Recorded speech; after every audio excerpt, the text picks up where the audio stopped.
खुलुमबाय बड'लेण्ड इंखं टेलिभिजननि स्टुडिय'आव आं मिथिंगा बसुमतारी दिनैनि गाहाय रादाबफोराव दङ। बाक्सायाव मैदेरनि उदखारा सानफा एफा बांनायनिफ्राय बांलांगासिनो। क'क्राझार जिल्लानि सेकादानियाव बनसुआ खोन्दो आफाद दाफुंदों। 5 सेप्तेम्बराव आसामनि सोर लागोन रोंगौथि फोरोंगिरि बान्था। आसाम अरुणाचलनि सिमायारि जेंना मोन्नैबो रायजोनि केबिनेट मन्थ्रिफोरा दिमु दिपा ओनसोलखौ नायदिंहैदों। आसाम अरुणाचल प्रदेश सिमायाव कृषक मुक्ति संग्राम समितिनि हेंथायै खुद्रिदों। भेरगावनि खाग्राबारियाव मुंख्लं जोलुर बादायलायनाया दिनैनिफ्राय जागायबाय। श्रीलंकानि बारग' हादरगिरि गटाबाया राजपाक्सेआ न'आव फैफिनबाय। उत्तर प्रदेशआव नेपालनि 4 लेबारा लामा जाब्रबथायजों जिउ गोमादों, 14 जोखोम। बाक्सानि खामारदैसा रुरेल स्टेडियामाव जोलुर बादायलायनाया जोबनानै थांबाय। 6 बिगानिबो बांसिन हायाव ड्रागन फिथाइनि आबाद मावदों कुमारिकाटानि बिमल नार्जारिया। दानिया फैदो आबुं रादाबाव।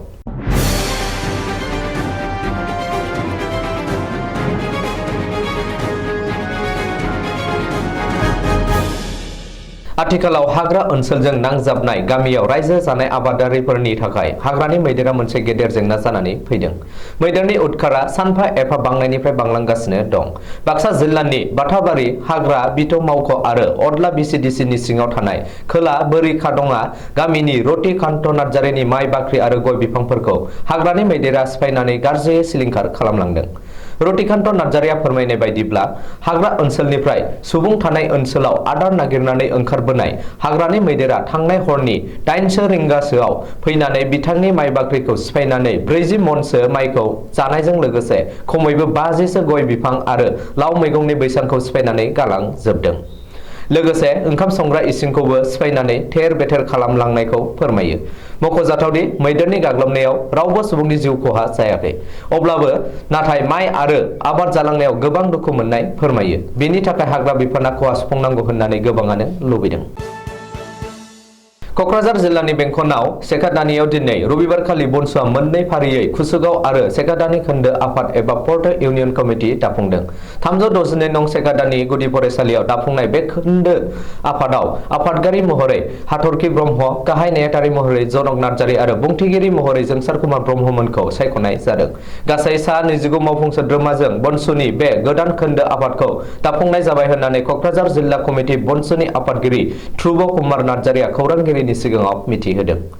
बनसुनि बे गोदान खोन्दो आफाद एबा पर्ट इउनियन दाफुंनाय हाबाफारियाव मिरु बनसुनि आफादगिरि बनजित मनजिल बसुमतारी, लेङाइ आफादगिरि जन जुबराज इस्लारि, लोगो गाहाय नेहाथारि हेमचन्द्र ब्रह्म, लोगो नेहाथारि मनसुन ब्रह्म, हारिमुवारि नेहाथारि कनक उजिर ब्रह्म आरो क'क्राझार जिल्ला कमिटि बनसुनि आफादगिरि ध्रुब कुमार नार्जारि, गाहाय नेहाथारि जोंदाव बसुमतारी आरो बुंथिगिरि जोंखां बसुमतारी मोनहा बयबो बाहागो लादोंमोन। गाबोन 5 सेप्तेम्बर फोरोंगिरि सान। बे फोरोंगिरि सानखौ लोब्बा लाखिनानै हादोरसानि सोलोंथाइ बिफाना फोसावबाय हादोरसा रोंगौथि फोरोंगिरिनि बान्था। गासै सा 20 फोरोंगिरिफोरा बे खेबाव मोननो हादों रोंगौथि फोरोंगिरि बान्था। समबारखालि श्रीमन्त शंकरदेव कलाक्षेत्रआव गथायगोन बे बान्थाखौ। आसामनि माबे जिल्लानि सोर फोरोंगिरिया 2022 मायथाइनि रोंगौथि फोरोंगिरि बान्था मोननो हादों बिनि फारिलाइखौ गाहायाव होनाय जाबाय। सेकेन्डारि सोलोंथाइयाव शिबसागर जिल्लानि अमरज्योति बरठाकुर, मनमोहन देबनाथ, लखिमपुरनि अनिरुद्ध फुकन, धेमाजिनि बन्दना हाजरिका, काछारनि निरुपम नाथ, गवालपारानि ससिमुद्दिन आहमेद, दरंनि अरुण चन्द्र नाथ, बिश्वनाथनि जगदीश चन्द्र शर्मा, गलाघाटनि चिदानन्द पाठक, धेमाजिनि सुनील घोष, डिब्रुगड़नि उदय शंकर गगৈ, बङाइगावनि मीना कुमारी मंडल आरो नलबारि जिल्लानि नृपेन दत्त मोननो होदों हादरसा रोंगौथि फोरोंगिरि बान्था। गेजेर सोलोंथाइयाव सनितपुरनि दकमुकुट केयट आरो बङाइगाव जिल्लायाव महम्मद यासिन आनसारिया मोननो हादों रोंगौथि फोरोंगिरि बान्था। गुबुन फारसे गाहाय गुदि सोलोंथाइयाव बिश्वनाथ जिल्लानि रिसु एंटि, कामरुपआव सरस्वती दत्त, लखिमपुराव अन्जना घोष, डिब्रुगड़आव दीपाली डेका, चराइदेवआव जितेन दास, दरंआव कुसुम हाजरिका आरो कामरुपआव मृगेन्द्र कलिताया मोननो हादों बे रोंगौथि फोरोंगिरि बान्था। गोबां बोसोर सिगांनिफ्रायनो सोलिबोबाय थानाय आसाम अरुणाचल सिमनानि जेंनाखौ सुस्रांनायनि थाखाय मोन्नैबो रायजोआ थांखि लानाय बायदियै साननैसो सिगांनिफ्रायनो आसाम सरकार आरो अरुणाचल सरकारनि मन्थ्रि एमएलए जिल्ला खुंथायगिरिमोनहा जेंनाखौ सुस्रांनायनि थाखाय नाजागासिनो दं। दिनै रबिबारखालि धेमाजि जिल्लानि आसाम अरुणाचल रायजोआरि सिमा दिमु दिफा ओनसोलखौ नायदिंफैदों आसामनि पाब्लिक हेल्थ इन्जिनियारिं बिफाननि केबिनेट मन्थ्रि जयन्त मल्ल बरुवा। लोगोसेयैनो धेमाजि जिल्लानि जिल्ला बेंगिरि असीम भट्टाचार्य, एसपि रन्जन भुया, अरुणाचल हादरसानि दारिमिन बिफाननि मन्थ्रि नामके बाग्रा, लवार सियां जिल्लानि जिल्ला बेंगिरि माथु रिबा बिथांमोना आसाम अरुणाचल सिमनानि दिमुनि दिमु पाले गामियाव मोनसे रायजोआरि मेल खुंनायबो जादों आरो गामिनि रायजो राजानिफ्राय सोंनाय फिननाय एबा रायजो राजानि लुबैनायखौ मिथिनानै लादों। 3 सेप्तेम्बर 2022 मैया आसाम अरुणाचलनि हा सिमाखौ लानानै आसाम अरुणाचलनि मन्थ्रि फैनाय समाव कृषक मुक्ति संग्राम समितिनि माखासे दैदेनगिरिफोरा गावसोरनो बुलाय सोलाय खालामफैनानै अरुणाचलनि सुबुंफोरखौ बुदों होननानै बुंदों माखासे एसामिस चेनेलनि गेजेरजों। बेनिनो सायाव केसाखातनि गामिनि रायजो राजा आरो सिलनि गामिनि रायजो राजाफोरा खौरांगिरि मेलनि गेजेरजों खेंफोरथि होदों। बे खेंफोरथि होनायाव बिबुंथि होदों सिलनि आदि गामिनि गावबुरा मुस्रि यांगाम गौवा आरो मुस्रि इलं बुसि लिंकक बुइ आरो केसाखातनि गामिनि नेहाथारि मुस्रि दैसुम नार्जारि आरो थागिबि जुदु गयारि बिथांमोना।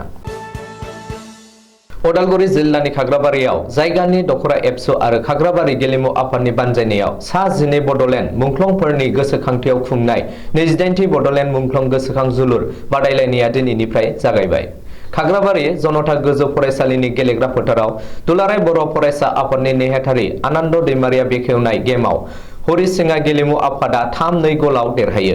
गोबां नारा नाथा जुजिलायनाय खेलायाव हरिसिंहा गेलेमु आफादा रङिया TDS खौ 3-2 गलाव फेजेनना गुबुन मोनसे खेलायाव गेलेनो आवगायना थायो। मख'जायोदि बे जोलुर बादायलायनाया खाग्राबारि ओनसोलनिफ्राय एबसुनि बडलेण्ड सोमावसारनाय समाव गासै सा 12 सेंग्रा सुबुङा जिउ गोमादोंमोन।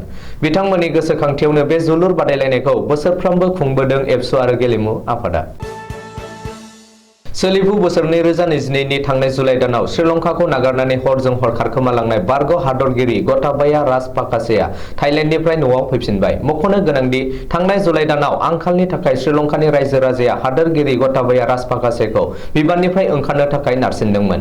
बेनि उनाव 13 जुलाइ खालि गटाबाया राजपाकासेया सिगां नसुं हादोर मालदीवआव खारखोमालाङो आरो बेनि उनाव सिंगापुरनिफ्राय थाइलेन्डआव 90 साननि बिजा लानानै थाइलेन्डआवनो दंबाय थायोमोन। सुलुङाव फोरमायनाय बायदिब्ला बारग' हादोरगिरि गटाबाया राजपाकासेया आमेरिकायाव थांनो थाखाय बिजा बिदोंमोन।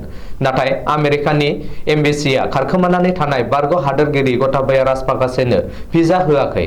जाहोनाव बहा थागोन बहा मागोन गावनि आंगो हादर श्रीलंकाखौ गोसोखांनानै न'आव फैफिननो गोनां जादों। गावजों लोगोसे नखरनि बिसि फिसा गासैबो दंफायो। अदेबानि फिसाज्लाया आमेरिकायावनो दंहैखायो होननानै मिथिनो मोन्दों। उत्तर प्रदेशनि बराबांकी जिल्लानि मुहुंगरपुराव गोख्रों लामा जाब्रबथायजों 4 नेपाली लेबारनि जिउ खहा जादों आरो सा 14आ गोब्राब जोखोम जादों। पुलिसनि सुलुङाव फोरमायनाय बायदिब्ला गंसे लाक्जारि बासजों नेपालनिफ्राय गवा फारसे लेबार मावनो थांगासिनो दंमोन। लामायाव उननिफ्राय गंसे ट्राकआ फैनानै गोख्रोङै सौग्रावफैनायाव बे जाथाया जादों आरो जायगायावनो 4 थैदों। थैनायखौ पस्टमर्टम आरो जोखोम जानायखौ जायगानि हस्पिटालाव एडमिट खालामबाय होननानै पुलिसआ मिथिहोदों। बाक्सा जिल्लानि 12 नं कक्लाबारि बियाबनि सिङाव थानाय खामारदैसा रुरेल स्टेडियाम लोक्षी बाजाराव जानाय एभारेस्ट क्लाबनि राङारि बान्थानि जोलुर बादायलायनाया दिनै जोबनानै थांबाय। दिनैनि बे जोबथा फाइनाल जोलुर बादायलायनायाव गाहाय आलासि महरै नुजाथि फैनानै बेखेवना होफैयो रायजो सभानि MP रोंगोरा नार्जारि आरो बे हाबाफारियावनो बाहागो लाफैनो हाबावो 22 नं कक्लाबारि बियाबनि MCLA मन्टु बर', 63 नं सापागुरि बियाबनि बारग' MLA थानेश्वर बसुमतारी, 27 BNSSB नि सेकेन्ड डिप्युटि कमान्डेन्ट प्रभात किसान यादव, सिमला पुलिस थानानि OC भबानी डेका आरो ओनसोलनि बायदि बायदि बिबानगिरि समाज सिबियारि बिथांमोना नुजाथि फैयो। मख'नो गोनांदि बे राङारि जोलुर गेलेनाय बादायलायनायनि सेथि बान्थाया 25,000 रां आरो बे बान्थाखौ होयो 22 नं कक्लाबारि बियाबनि MCLA बिथां मन्टु बर'आ। लोगोसेयैनो नैथि बान्थाखौ होयो बर' सावथुन मुलुगनि फेस्ला फावगिरि जोंस्रां ब्रह्म बिथाङा आरो बे नैथि बान्थाखौ बिथां जोंस्रां ब्रह्मआ बर' सावथुन मुलुगनि करिय'ग्राफार फावगिरि सोमावसार बसुमतारीनि बिफा रुंसारि बाबुराम बसुमतारीनि मुङाव होयो। बे हाबाफारिया बर'नि मोसानाय बागुरुम्बा आरो ख्रिस्टि मोसानाय बायदिजों जागायो। तामुलपुर जिल्लानि सिङाव थानाय कुमेरिखातानि बिमल नार्जारिया ड्रागन फिथाइनि आबाद मावनानै जाफुंसारदों। गावनि 6 बिगानिबो बांसिन हायाव ड्रागन आबाद मावनानै गोबां मुलाम्फा मोननो हानायखौ फोरमायथिदों। जाय समाव आबाद मावनायनि फारसे लाइमोनफोरा गोसो गैयै जालांदों बेफोरबायदि समाव गावनि जाफुंसारनायखौ दिन्थिफुंनो हादों बिमल नार्जारिया। ड्रागन फिथाइखौ 1 किल'आवनो 400 राङै फाननो हादों, जेराव थाइनै फिथाइजोंनो 1 किल' जायो आरो गोबां मुलाम्फा मोननो हायो। दासिमाव बिथाङा 300 केजिनि बांसिन ड्रागन फिथाइखौ फाननो हाबाय होननानै फोरमायनायजों लोगोसे गोबां मुलाम्फा मोनबाय होननानैबो फोरमायो। खेबसे ड्रागन बिफां गायनायानो खमैबो 20 बोसोरसिम फिथाइ थायो होननानैबो फोरमायबावो। बेनिखायनो लाइमोनफोरा बे आबादनि सायाव गोसो होनांगौ होननानै बिमल नार्जारि बिथाङा बुंथियो। दिनैनि रादाबा एसेनोसै, गोजोन्थों।